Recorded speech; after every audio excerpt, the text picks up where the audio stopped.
Hi, I'm Nic Williams, your local Fairbanks real estate agent, and today I want to bring to you a video about the top reasons why I think you should move to Fairbanks, Alaska. Now, this video is not for everybody. This is trying to target a specific niche of people that want to live in a place that I love to call the last frontier. Specifically, we're talking about Fairbanks, Alaska. We're on the interior of Alaska, bordered to the north by the Brooks Range, to the south by the Alaska Range. We have two major rivers flowing through our area, the Tanana River, which is to the south, which is a glacier-fed braided river. Look that up if you're interested. And then the Chena River, which is actually fed from hot springs and then dumps into the Tanana River later on. Beautiful place. We have lots of outdoor activities, everything from hiking, mountain climbing, skiing, snowboarding, and so much more. So if you're an outdoor enthusiast, stay tuned.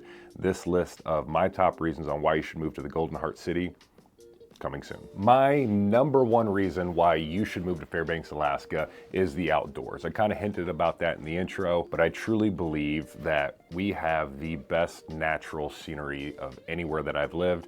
And as you can see from behind me, I was in the military for 10 years, traveled all across the world, and got to see some of the most beautiful places that you can imagine. So what I love about Fairbanks, Alaska, in the winter, the aurora. What a lot of lower 48ers call the northern lights is a beautiful magnetic storm that happens periodically throughout our midnight skies, and it's absolutely breathtaking. If you hop over to my social media, you'll see a bunch of shorts that I've done that shows you just what the northern lights around here actually look like. Lots of pinks and greens, and it's just absolutely breathtaking, especially if you've never seen anything like it before. Instagram, Facebook just does not do it justice. You have to see this in person. On the flip side, if you move over into the summer months, we have something called the midnight sun. And the midnight sun is exactly what it sounds like. We all get crazy, go outside, party and live it up while the sun is still high in the sky at midnight. So what do these two things have to do with Fairbanks? Well, we can see them better than anywhere else. Even the next town over, Anchorage, the one that everybody knows about here in Alaska, well, we see them a lot better than they do. We have a more traditional climate here,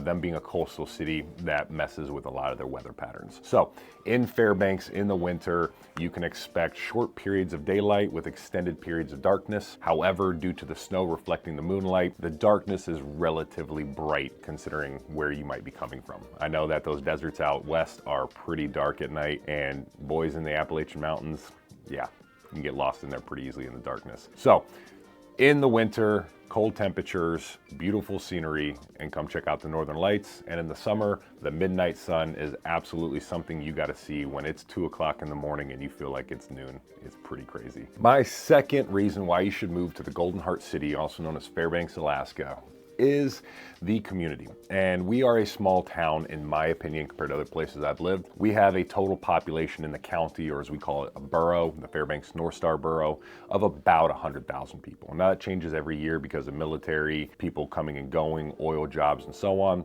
But between 80,000 and 100,000 people in the entire county, primarily located between two cities, that's North Pole City and Fairbanks City. Now we have smaller surrounding communities such as Esther, Fox, Salcha, Circle, Central, Eagle, Chicken, and a bunch of other crazy names, but it is a great tight-knit community. When I first moved here in 2016 as a Army captain, I didn't know a single soul in this town.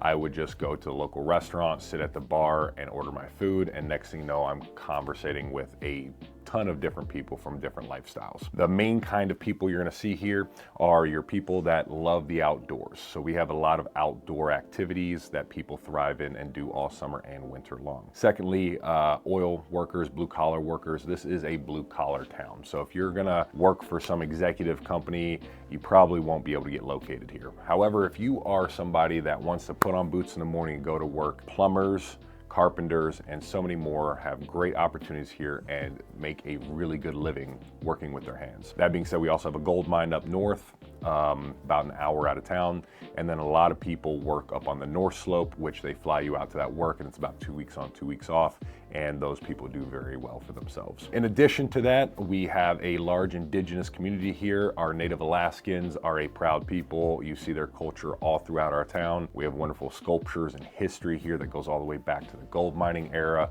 and so much more. And then my last reason to kind of justify this to you is the activities and community events that we have. I mean, we We have illumination walks all winter long, where the hiking trails are lit up with little bags and candles in it. Great event for families to take the kids out and get out of the house and see some experiences. The UAF, our local university, University of Fairbanks in Alaska, does a lot of activities that will allow you to take your family out and experience the different things that they're working on, whether it's Arctic research or indigenous history. And then so much more, like the Midnight Sun Run, Golden Days Parade, and everything else that you can do here. We have rotating concerts, events. Just last week, we had a mixed martial arts competition at our local civic center. So there's lots to do here. The main thing is getting into these groups and really sharing the information. If I had anything bad to say about Fairbanks, it is sharing of information.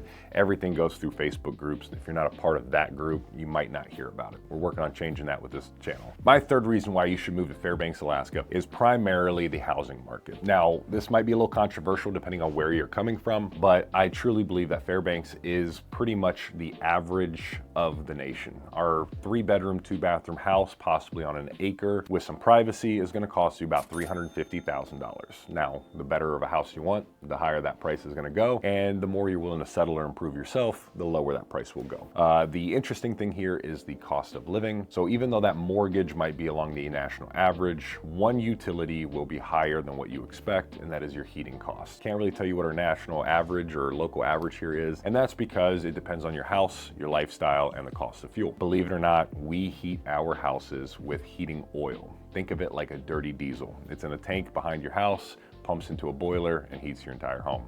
You'll hear more about this in further videos. However, I did want to inform you guys that heating cost here is one of our main expenses. Now, there's other things to offset that make Alaska very attractive. One being no income tax. So you are still going to pay the federal income tax, but our state will not take your money. So if you make $1 million, you're only paying the government, not the state. The second thing that makes it very appealing to everybody that I know is the PFD. It's something we all love. We all look forward to it. It's kind of like tax return season. It's just another thing that the government throws at you, but it is a great program.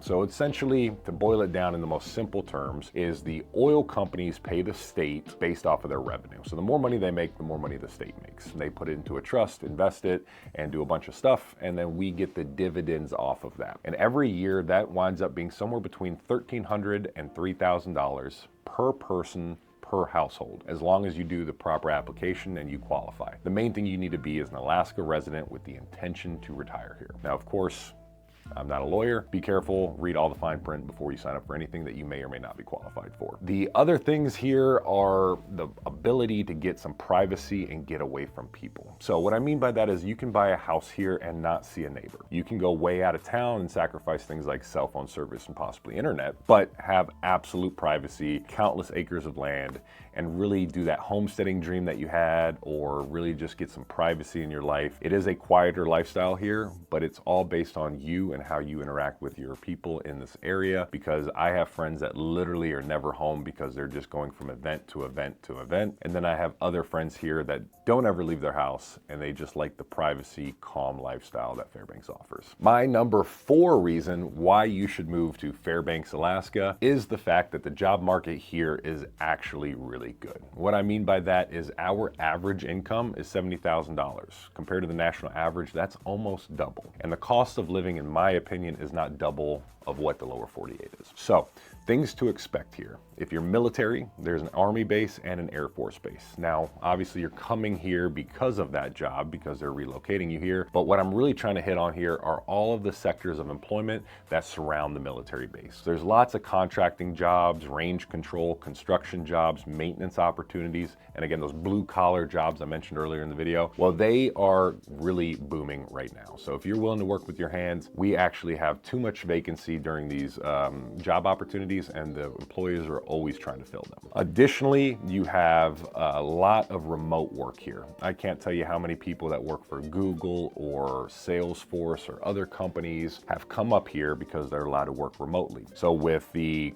creation of Starlink and other great communication technologies, it's very easy now for you to stay at home, enjoy nature and privacy here in Fairbanks, Alaska, and still work in your big company in New York, California, and other places around the country. So if you have a remote work opportunity, but you don't want the hustle and bustle of a busy city, check out Fairbanks, Alaska. It might be the right place for you. The number 5 reason today is outdoor activities. And that kind of goes along with the aurora in the summer and everything I told you, but between Denali National Park, Gates of the Arctic National Park, all of the national parks we have on the southern side of the state, and great opportunities such as fishing, hunting, camping, hiking, snowboarding, skiing, skijoring, dog sledding, and so much more. I will tell you that there's a lot to do here. If you're active, you will absolutely fall in love with Fairbanks, Alaska. However, if you're more of an indoor dweller, make sure that you have activities that will keep you busy. Some of the things here that you should look out for, and I'll make future videos about, such as skiing. We have Moose Mountain, Alyeska down in Anchorage, which is only about a $100 flight away. It takes about an hour to fly down there. We have Alaska Land and a few other ski areas around here. Now, don't think of them like luxurious ski resorts. Out of everything I just mentioned on that list, Alyeska would probably be the closest to a resort, but Birch Hill and some of these other ski areas we have do have groomed trails, heating lodges, if you will. You're just not gonna have that hotel atmosphere with all the infrastructure that comes around that. So definitely check out the skiing and snowboarding opportunities. Keeps you busy during the winter. We have hundreds of dogs, mushers around this area as well, and most of them will let you pay them to take you out on a tour, ride the dogs around, sit in the sled or behind, and really enjoy that opportunity.